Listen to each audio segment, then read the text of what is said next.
She was the first black female Republican, first female veteran, and first naturalized citizen delegate to serve in the House of Delegates. She was born in Kingston, Jamaica. She's a naturalized citizen. She served as an electrician in the United States Marine Corps. She served as vice president of the Virginia State Board of Education. Why did you decide to run for lieutenant governor? Well, because, I saw that our children in Virginia weren't learning anything. I saw the NAEP scores, the National Assessment of Educational Proficiency scores, and it's the nation's report card. It tests our children in the 4th, 8th, and 12th grade. And I saw that in Virginia, by the time our children reached the 8th grade, 35% of Asian children cannot do math, 45% of white children, 70% of Latino children, and 85% of black children. By the way, 85% of black children are also functionally illiterate by the 11th grade. And so even the NAACP has said that the school to prison pipeline has started if the child is not reading on the 8th grade level. And so what we now know is that our children are doomed to failure if something isn't done. And so either I could light the candle or I could curse the darkness. To curse the darkness is to be a victim. I'm not a victim. And when you light the candle, you find the solution. And I am the solution. And so I'm running. I'm running because we need to change things. Mark, when I knock on doors in any neighborhood, whether it's a rich neighborhood, a poor neighborhood, or anything in between, you'll find that the parents are telling me their children aren't learning anything. And so what we need is for parents to have the ability to choose where their children can attend school. Now, we know, and in the poor neighborhoods, they tell me, rich people, their children can go anywhere because they have choices. We have none.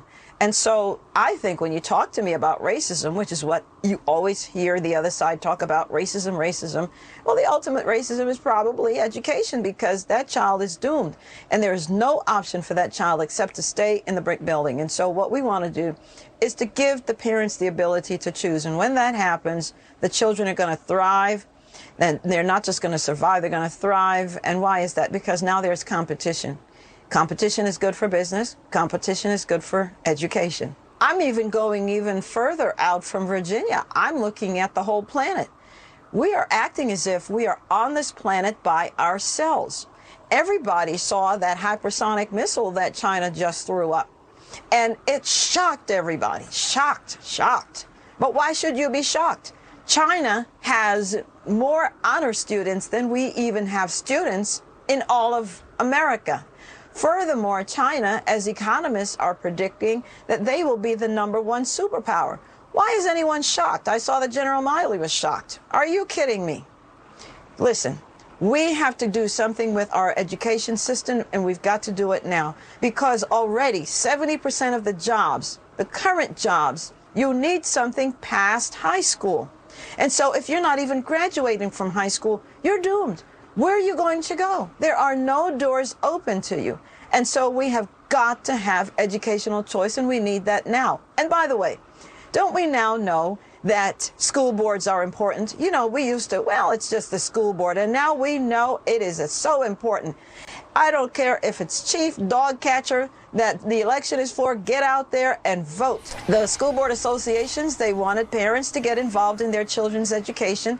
The teachers unions kept telling us, get involved in your teachers, in your children's education. And the minute that we do, they sick the DOJ on us. Is this America? I keep wondering sometimes, where am I? Where am I?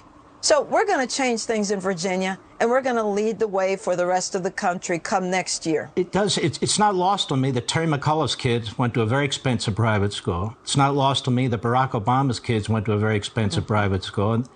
And he's running for governor, and Obama comes into the state, who he doesn't know anything about, and trashes parents who are standing up and saying, we want our kids taught real stuff. What do you say to Barack Obama and Terry McAuliffe? Your children have choices when it comes to education. How about letting the rank and file, the rest of us, have that same choice? You decide that your children should go to other schools. My children did not attend private schools. My children attended public schools. Yours, you had the opportunity to send them to private schools. Why can't you allow the rest of us to have that same opportunity? Mr. Obama? Why can't you allow our children to have that same opportunity, Mr. McAuliffe?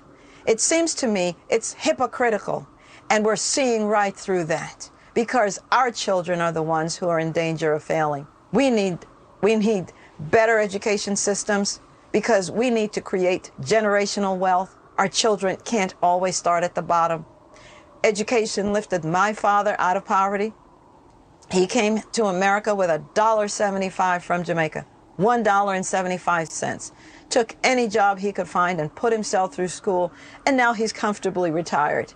Education lifted my father out of poverty. Education lifted me out of poverty, because I have to find my own way in this world. Education will lift all of our children out of poverty so that they can have a hope and a future for not just them, for themselves, their children, and their children's children. The tide is turning. Election day is Tuesday. Glenn Youngkin, Winsome Sears, and Jason Miyares are on the verge of being the most successful and diverse ticket in Virginia history. It takes your vote to make it happen. These are leaders. This is the future of Virginia.